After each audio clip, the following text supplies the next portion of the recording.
Hello, Cubs fans, and welcome to a brand new edition and kind of special edition of Cubs on Tap. We are live on a Monday, B, before the noon hour. But see it as a holiday, and then we can afford to pull that off and have a little bit of a Memorial Day show. First off, happy Memorial Day to everybody. Hopefully, everybody at home is truly taking the time to remember what today is about. Those that lost their lives serving our country and honoring their legacy and their memory. It's a beautiful day to be with those that you love, but it's also important to remember the reason that most people are off of work today and getting to celebrate. The people that have given their lives for us. But Joey, how you doing, buddy? It's good to see you. As everybody already knows, I'm Ron Luce. I'm joined by the great Mr. Joey Ricotta. And we're here. We're here live on a special Monday episode. But buddy, how you doing, man? How's your weekend been? Doing good, man. Kayla's birthday yesterday, so Happy birthday, Caleb. birthday weekend, and it turns into a birthday month.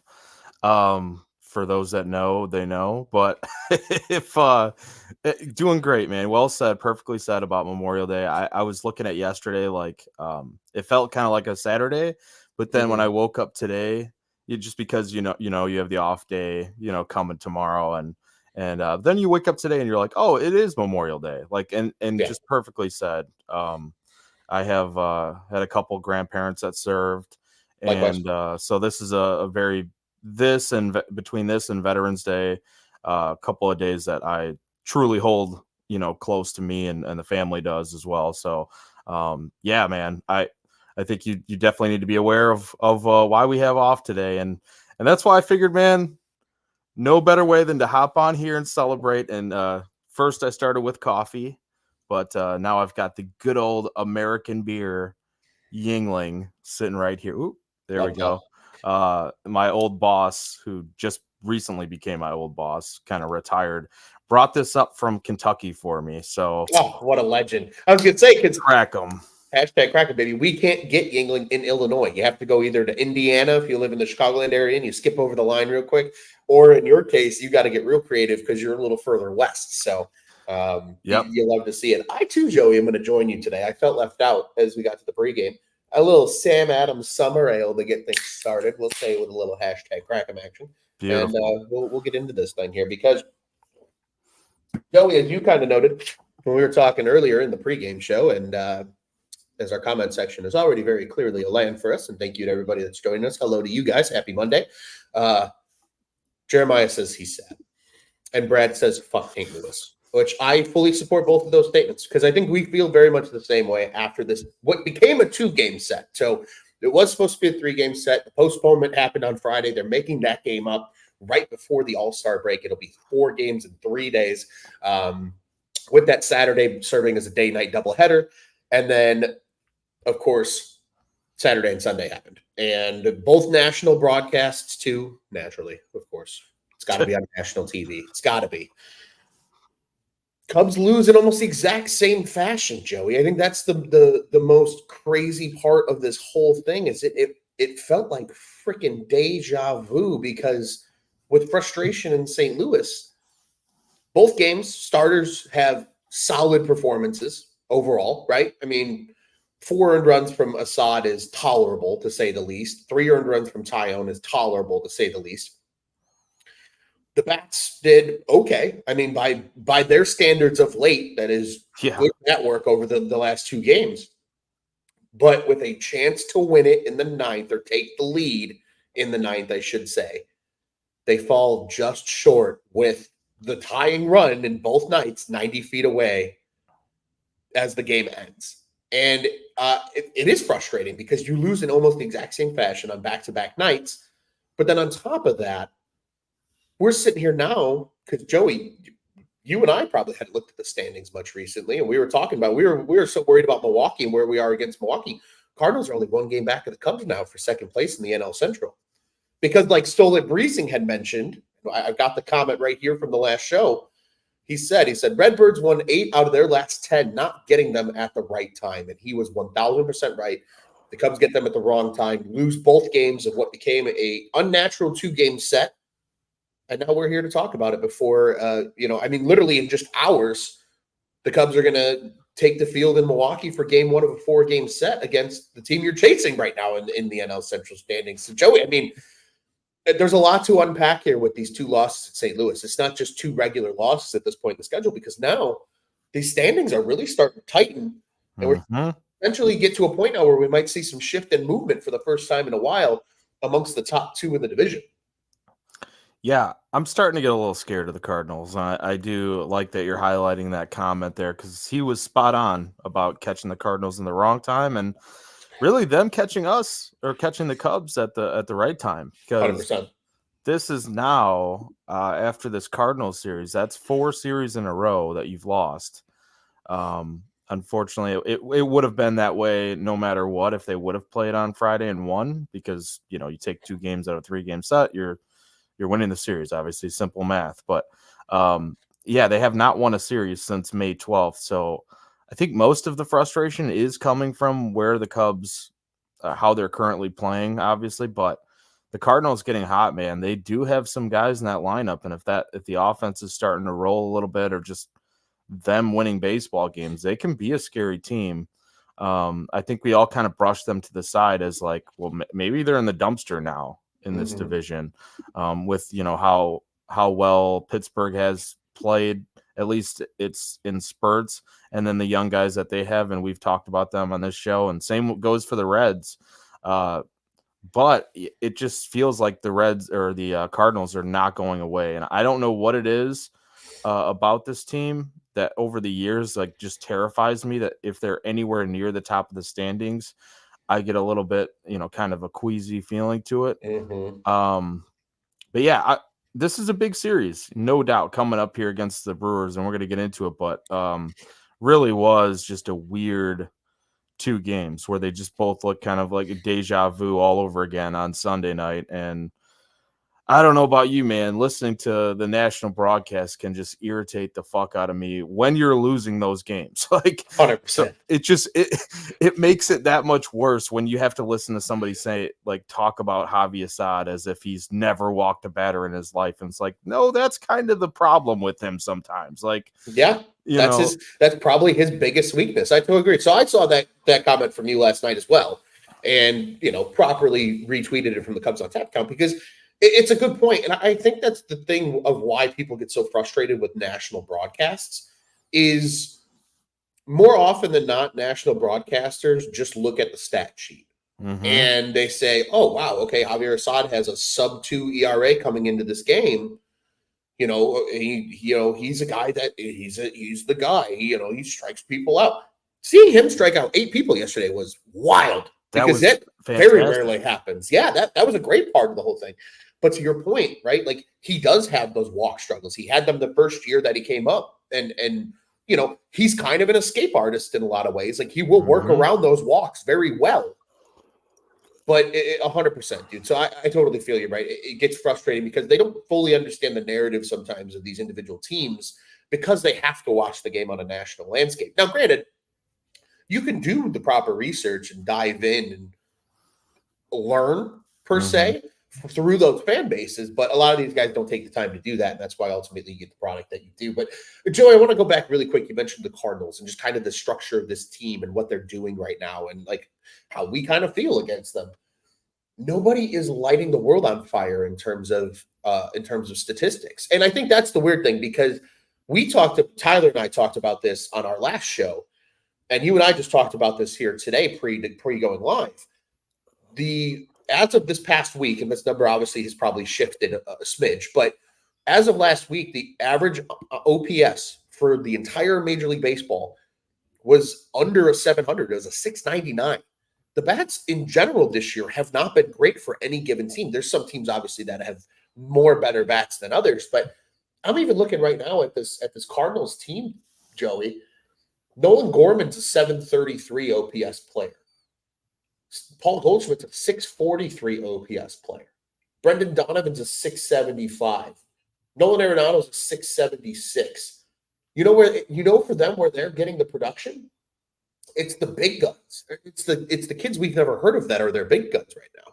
Alec Burleson's almost an 800 OPS player. He's slashing 309, 338, 460. Mason Wynn, 301, 356, 438 for a 794 OPS. Like it's that next wave of Cardinals that always scares the shit out of Cubs fans because they're the next guys that come up and take over for the old guard and continue to torture the Cubs. And that's really what it felt like in this series. Now, granted, some of the big guns tortured the Cubs in this series, right? Arenado got his hits. Goldschmidt on Sunday got a pair of 2-run bombs that ultimately was all the Cardinals needed to win the game. But it really is that way, Joey. I think a lot of people wrote the Cardinals off. More so, I think, because of just where they stood in terms of the pitching. I don't think it was so much the hitting that people were worried about. It really was, in my opinion, the pitching, because you look right now, like even their starting pitching isn't outer worldly. Kyle Gibson got a 3.81 ERA. That's respectable. Miles Mikolas has that 5.64 ERA. Horrendous. They should have lit him up more. They should have let him up more. I agree wholeheartedly. Lance Lynn's got a 3.68 ERA. But like where they're getting the real good stuff is their bullpen. Helsley, 2.25 ERA. Kittredge, 2.86 ERA. Jojo Romero, a 1.30 ERA. And then guys like Sonny Gray in their starting rotation who has a 2.60 ERA. So like it really is for the Cardinals right now. It's just this weird, they're hot, but it's not necessarily the big guns that are hot. It's some of the other guys, and then the big guns strike when they need to. It's this weird, just mosh pit of people for St. Louis right now that's getting the job done. And I think that's what makes this incredibly frustrating is just, like Jeremiah says, we need a hero. They're getting heroic efforts from some of the weirdest guys on their roster, the guys that you wouldn't expect coming into the series.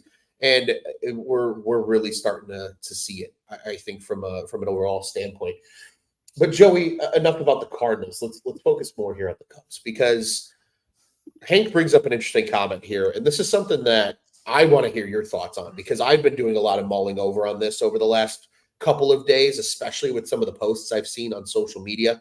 But Hank says Jed Carter's reluctance and cheapness to get a big bat in the offseason is really stinging right now. And I have thoughts. I tend to agree, truly. I want to know where you're at in this whole standings here. I know it's only the end of May. I know there's a lot of baseball still to be played. But it does feel like there was a little bit of maybe the Cubs could have gotten that one more bat, a little more established. Maybe they could have traded some of this prospect talent, right? Like eventually you got to start moving prospect talent if they're not going to come up and be a part of the big league future. And, do you think Jed and Carter's reluctance to pursue that big bat is hurting the Cubs right now? Yes, I do. Couple different ways I think about this. I wanted them to go out and get, Juan Soto was kind of my go out and take other people's money whole spiel that we did the off-season preview episode, or, our off-season kind of thoughts and plans. I wanted somebody like that, a big impact. Rhys Hoskins was another one who, he's hit pretty well. He's got the power numbers. I think he's at like 9 homers or something. His OPS is over 800, which in this Cubs lineup, an OPS over 800 would be great. So even like a move like that, you know what I mean? Like on a lower scale, which didn't cost them a ton of money. Yeah, I think they are a bat short, like wholeheartedly. I think they're a star short, which would be perfect for like a Juan Soto type of addition. Whether it's him or not, I don't know. But I do think some of the reluctance. It's tough though with the Cubs. Like I don't want to sound like I'm defending them, because obviously they're failing right now. Like this offense is struggling, and we're starting to see some signs of life. Like yesterday, I really liked, or the last couple games, like Seiya's starting to hit the ball hard. They're not falling. But even at the end of that game last night, 2 outs and guys on base, he gave it a ride. He just hit it at somebody. Put a charge into it. And that ball, I mean, you could make the argument if that ball is 10 feet further in the alley, it falls. Yep. I mean, 97 miles per hour off the bat. It's an expected batting average hit of 290, right? That usually is going to fall somewhere. It's just, it's tough because it's basically you're up in the baseball god's hands at that point when you give it a ride, and you can look at the numbers, and somebody on the national scale would look at the numbers and say, oh, well, he went whatever his line was for the game, but like that one right there, we know that could have been a hit. So like Yeah. it's just tough in those instances, and I think there's other signs of that too, like Ian Happ kind of breaking out yesterday was big. We're gonna talk about that here too in a minute as well. Yeah. But I do think they're a bat short, and I think that this does have to fall on somebody, and it's the people putting this team together. I did see some talk about, well, Jed, should he be fired? No, like you said, it's May still. I know we're getting closer to June, and it's almost 2 months through the season at this point, and there has to be some kind of accountability. But when you're looking at a team that's 3.5 out of the division, still with all these things considered, with the guys slumping that aren't producing to the levels that they either normally will or have, or you expect them to, at some point that needs to come back on the players too, right? So like, yes, there's that missing element of like the big bat or another bat, but there's also the element of guys not playing to their baseball card, right? The back of the baseball card, like either JD or Ron Coomer like to say on some of these broadcasts. I totally believe in that, where these guys it's going to start to level out a little bit, and some of these guys are going to start hitting, and you're not going to feel the effects of like, wow, this team cannot hit for like a 2 to 3 week period, 4-week period. But it's understandable. If you're going to have a slump, I would rather it be at this point. I'm not ready to be like, hey, Jed, you're fucking fired. I'm not there yet. I'm holding a little bit of patience because I do think that they have so much capital within the farm system too. And a lot of this goes back to previous conversations where we talk about this team where they need to figure out what they have where, and then you can kind of fill in the pieces around them and find your star at whatever position that you absolutely need, right? Yeah. And really see where these prospects are and who can kind of be expendable at what point. Look at PCA, for example. Like, he's come in now and he had a nice little taste. He didn't look overmatched by any means. Got sent back down. He wasn't great either, at least offensively, but he got sent back down, and then he started raking. Like, what did he have? Like 3 home runs? He's hitting the shit out of the baseball right now in Iowa. So, Absolutely hitting the shit out of the baseball. I think it's a great sign because you call that guy back up or some of these other guys, and then you start to move the pieces around. And I'm not saying that you need to be reliant on prospects by any means. And that goes back to, are they reluctant and are they being cheap and not getting that big bat and spending the money there?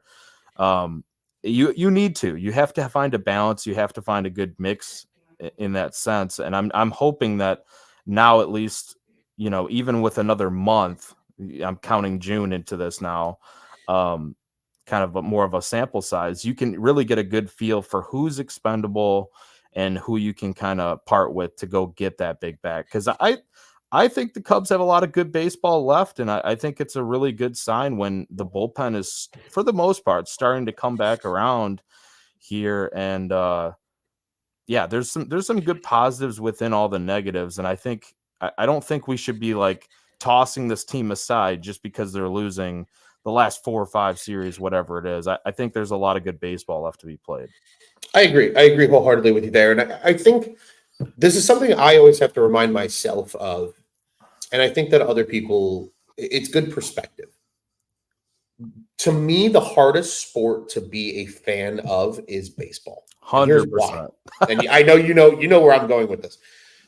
Every other sport is truly more of a sprint, right? Even basketball, even hockey, where they're 82-game seasons, it's still a lot more of a sprint. There's a lot less development over time. It's not an everyday thing. Baseball is very much you have to play the long game. And I think that, to me, Joey, that's the beauty of baseball. The beauty of baseball is you can have a team in April that has flaws and this, that, and the other.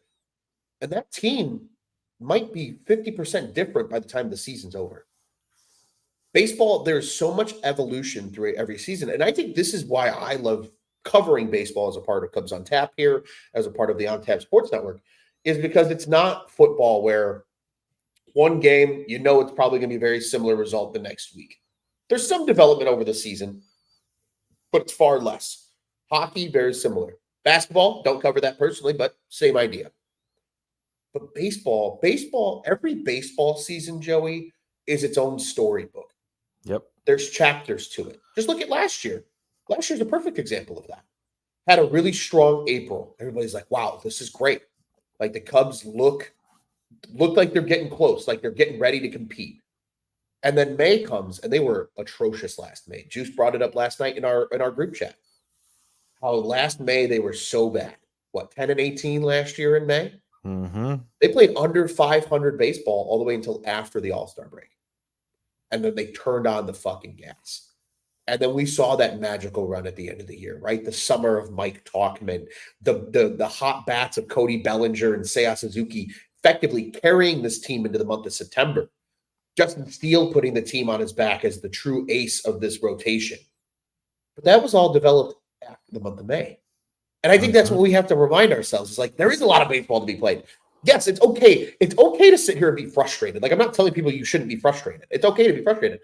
But it's also having the understanding of, like, we might be frustrated now sitting here on May 27th, but on July 27th or even August 27th, we might be talking about Pete Crow Armstrong being an important part of this lineup.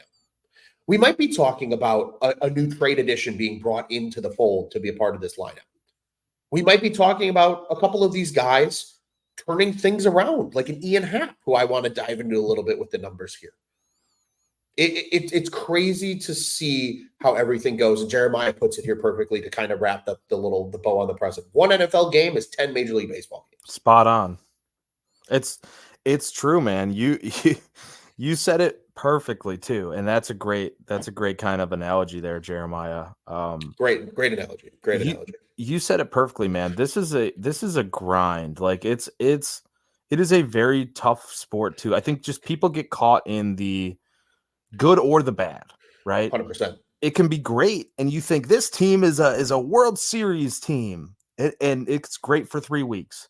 Mm-hmm. And then it's going to fizzle out. And so you really don't know. I mean, Ron, this team has changed. If you talk about like that too, this season, it's changed probably 25 times. Yeah. Look at the amount of turnover with the bullpen. The bullpen, IL stints. I mean, we've seen it all this year. Luis Vasquez getting called up and Mastroboni up and down, and the shuttle just continues. And like, that is baseball. It's totally different than, like you said, like an NFL where like how many guys are really realistically getting called up off the practice squad throughout the season. Like, it's just not like that. Right. So I think like you really don't know what team you have until July or August. Like, that's really when you find out what your team is, and you can get a really good idea heading into that deadline, whether you're a buyer or a seller. Just the standings will dictate that most of the time. In baseball. So it's like, it's to me, it's like kind of finding yourself and being above that below average. You need to at least be a little bit above average to be able to buy or kind of hold your water anyways. Like, So even if and right now, I mean, all this talk about the team playing horribly, which is 100% true, they're still in the wild card, so like, right now, we would be in the playoffs, and what happens in a series, you have no idea what's going to happen once you hit the playoffs. It's just all about spinning the dial. So it's like, maybe they're that Cardinal team of this last week or two, and they're hot at the right time. Hopefully, right? That's what the goal is. But yeah, I think that a little bit has been exaggerated just by the struggles, but some good signs here, and not to say that everything's roses. It's not. It's not. This team needs to figure it out. They can only do this themselves, and then you got to go out there and make some additions. And there's some guys out there that we've talked about, at least 2 within the group chat, of like some potential additions that who knows how realistic they are, but they have the prospect capital to do it. So that's what makes you kind of excited. If you're willing to do it, Jed, you can do it. Absolutely. Jeremiah with something that cracks me up here, because I don't know if Jeremiah is married. But he says being a Major League Baseball fan is like being married. And I would love to know if there's a second half to this comment, Jeremiah, as you're listening along. But it's funny because somebody like yourself who is engaged and somebody like me who might be in the not so distant future, there's it is, but it's I think what Jeremiah's trying to get at here, it's the long game, right? It's the only sport where it's truly the long game. Mm-hmm. And it's hard sometimes to program your brain that way when you're used to watching the high-paced sports like of the NFL and the NBA and the NHL. And even, look at like Premier League soccer and things like that. They play what, maybe 40 matches a year, 45 matches a year, depending on how many separate tournaments they play in throughout the season, like the league championships and things like that. Maybe you get to closer to 50, but that's about it. Baseball is the only sport that plays over 100 games a year. My mom told me throughout growing up that baseball is the longest season of any sport. And she's right. But like in my head, because I love the game so much, I didn't care. I wanted as much baseball as I could get. But it's like, then when you get older, you start to come back to like the parent side of it and being like, damn. It is a long season. A long freaking season, man. Like, why are we playing from April or end of March? Really, you count spring training in the mix too. Way the end of September. Yeah. To sometimes November. The Cubs, when they won the World Series, they're playing November 3rd. Extremely long season. So I mean, it's truly like no other sport, man. And it's what's nice about it is they are allowed to be able to play so often because it's not as grueling on your body as some of these other sports. But it's the pitching arms too is like kind of where you get real worried, which is going to lead me into another thought. I like what they did with Shota Imanaga. I don't know about you, man, but I like the fact that they didn't pitch him. They could have easily turned around on Saturday and thrown him after the rain out. And they were like, nope, we're going to use this as a little baked-in rest day and get him a 10 days rest. I love that. I love that, too, because there was a lot of discussion regarding guys like Yamamoto and Imanaga coming into the off season that – how are teams going to handle them, especially in the year one of baseball, because they're used to pitching every 6 days in the NPB, whereas in MLB, it's 5 days. So that extra day rest makes a big difference. I wonder if there was a discussion with Jed and Craig, and they said, you know what? He's been pitching every 5th day. He's been great. The rain out, let's just let him sit. Let him breathe. Let him regroup.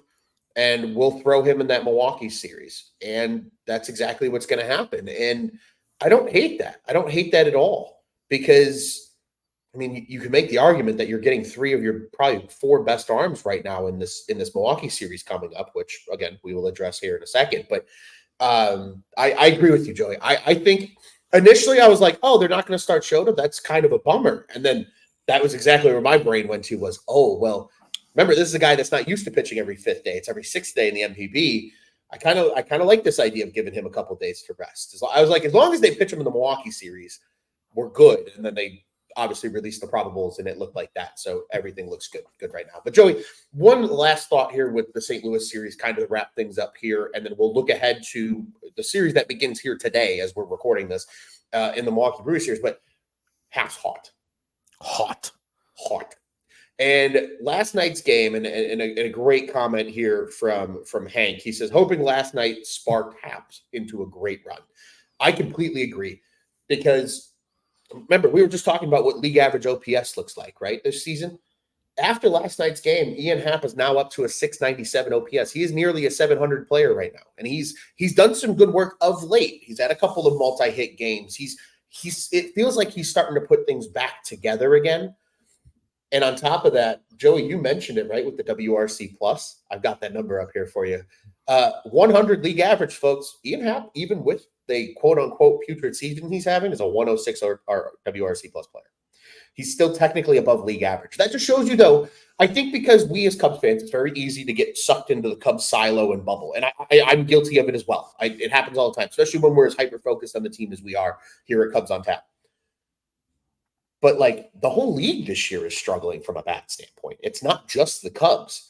Sure, there's other teams that obviously have bigger bats, right? You look at, like, the Dodgers with guys like Ohtani and Freeman and Betts. But there's a lot less guys hitting, hitting that 740, 750 OPS mark, even as, depth pieces on their team.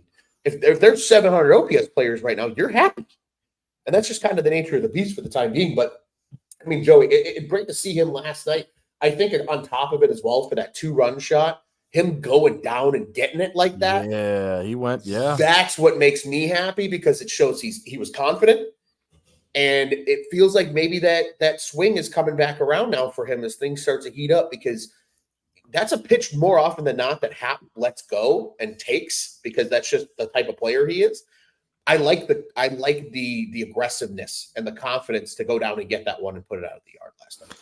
and it's starting to feel like over the last week to me, he's beating a lot less grounds and balls into the dirt. Yep.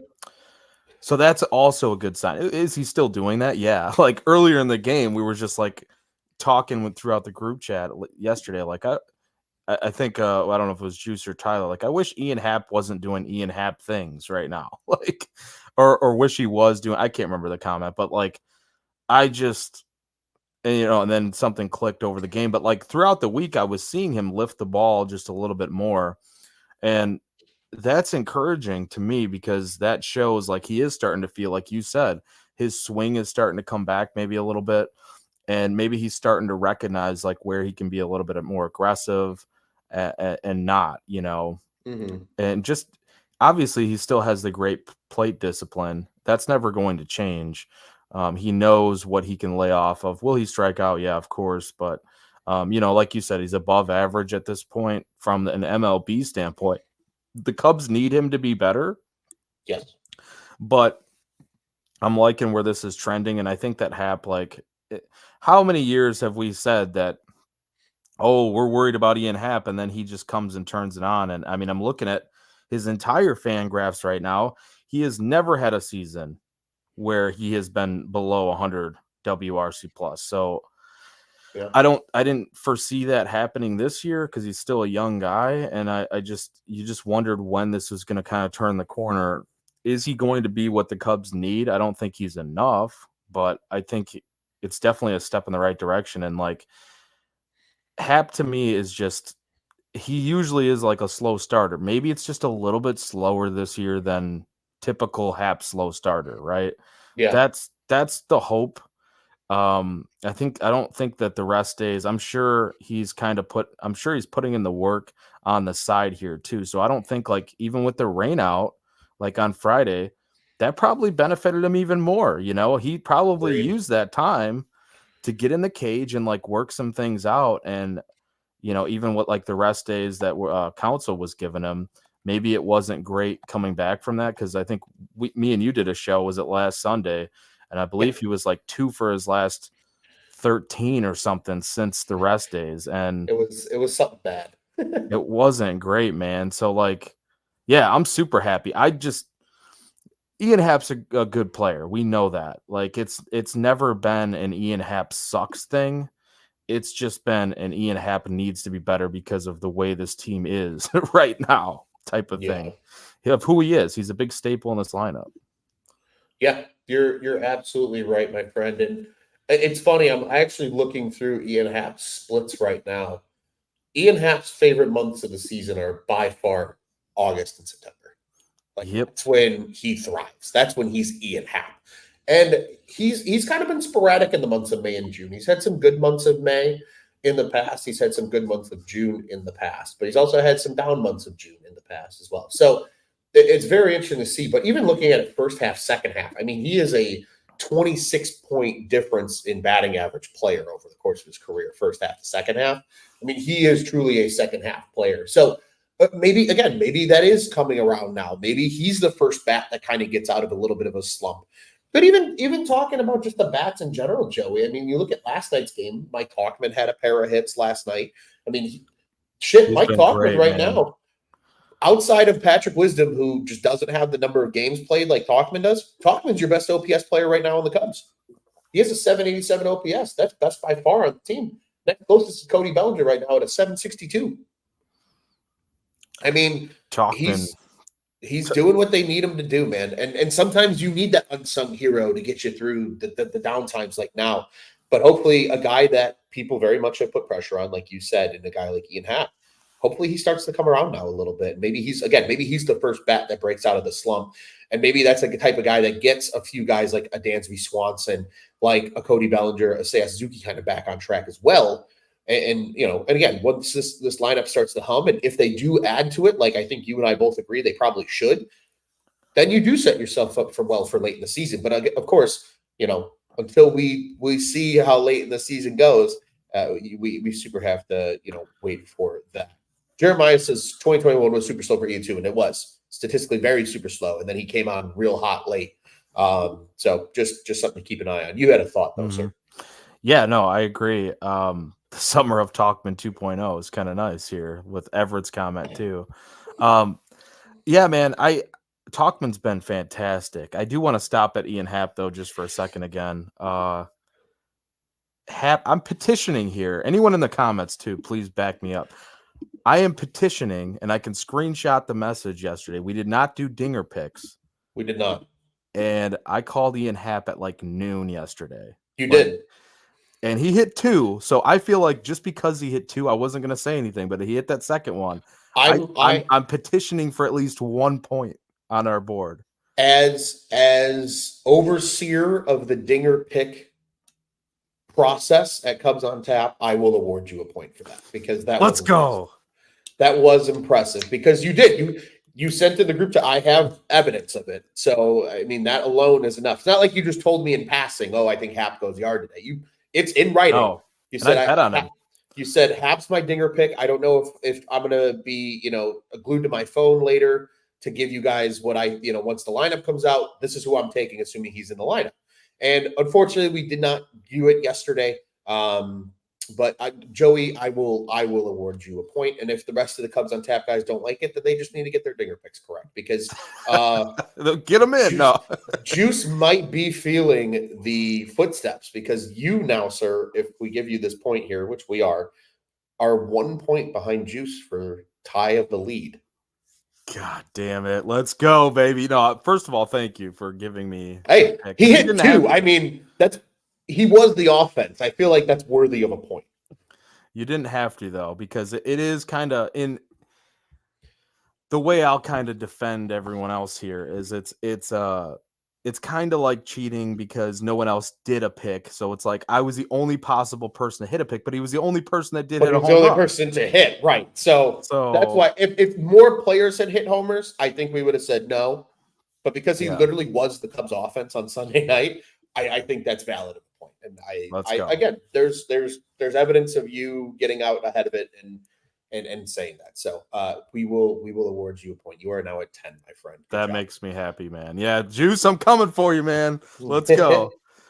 We need to keep an eye out here for the lineup though as well, so we can get those out for today as this Brewers series starts. And one quick comment here, because I kind of agreed with this. I was doing my rain dance last night as well. Everett says kind of wishing last night's game had been postponed.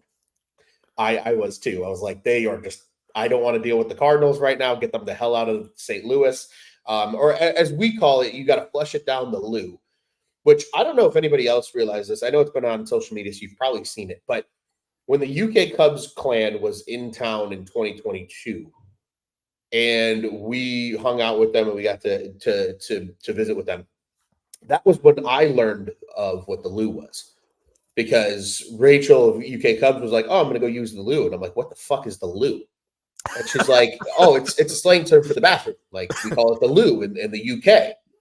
So the fact that St. Louis's City Connect jerseys say the loo on them makes me so happy, because it personifies that dumpster fire of a city that is St. Louis. Yeah, that is perfect. Actually, that's very fitting. Yeah, you guys just shitbirds, and I have never been to the stadium. I've been driven past. I've heard Busch itself is great. I've just heard everything else around it's not fantastic. It's St. Louis. Like Chris Bryant said it best. He said it's boring. It is boring. It's you go there, you go up the arch, and then you turn around and you go back to wherever the fuck you came from.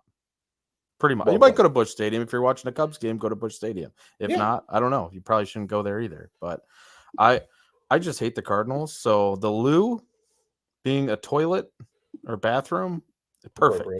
Appropriate. Indeed. Joey, let's look ahead because the boys get the hell out of St. Louis. They're already there, as are all the press people as well. But next up is the Milwaukee Brewers. Today's first pitch, Monday, is for 3:10.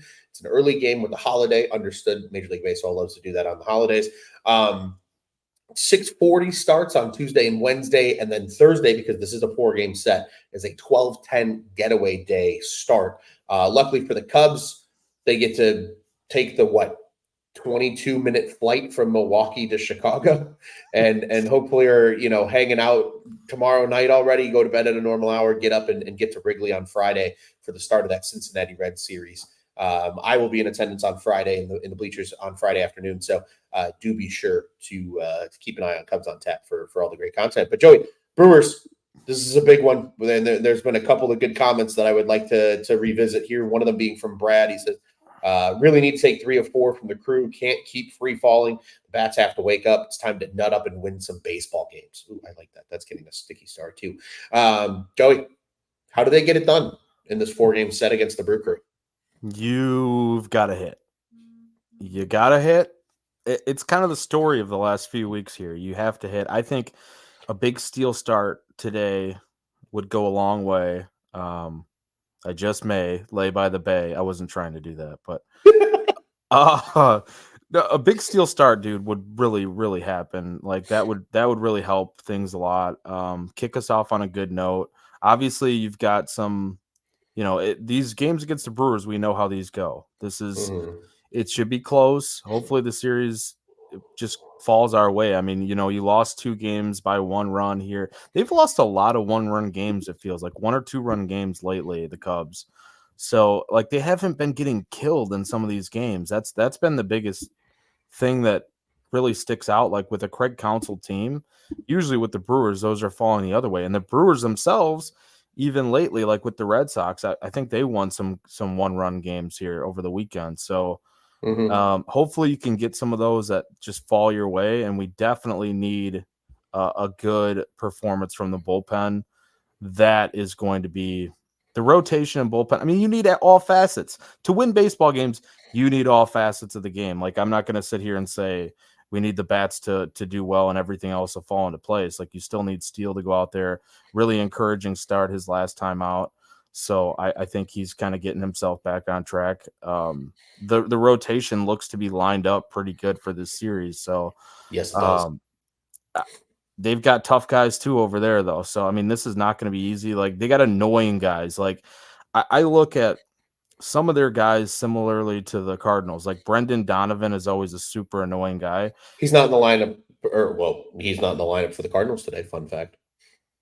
Oh, well, there you go. I need to pull him. Doesn't matter. I need to pull him from a fantasy baseball lineup too. That's all I have said that. So, all right. Thank you, Ron, because I'm about to do that right now. But the other guy that I kind of look at similar to him, and he's got way more speed and actually probably even a better hit tool, but like a Bryce Terang can be really annoying for them. He is. On the Brewers. So, like, if you find ways to get those annoying pests out, I think it makes your job a lot easier when you're working around like the big thumpers, like, the Reese Hoskins of the world, or, name another guy in that lineup. I mean, most of their lineup is kind of just a well-rounded, more annoying sense of a lineup.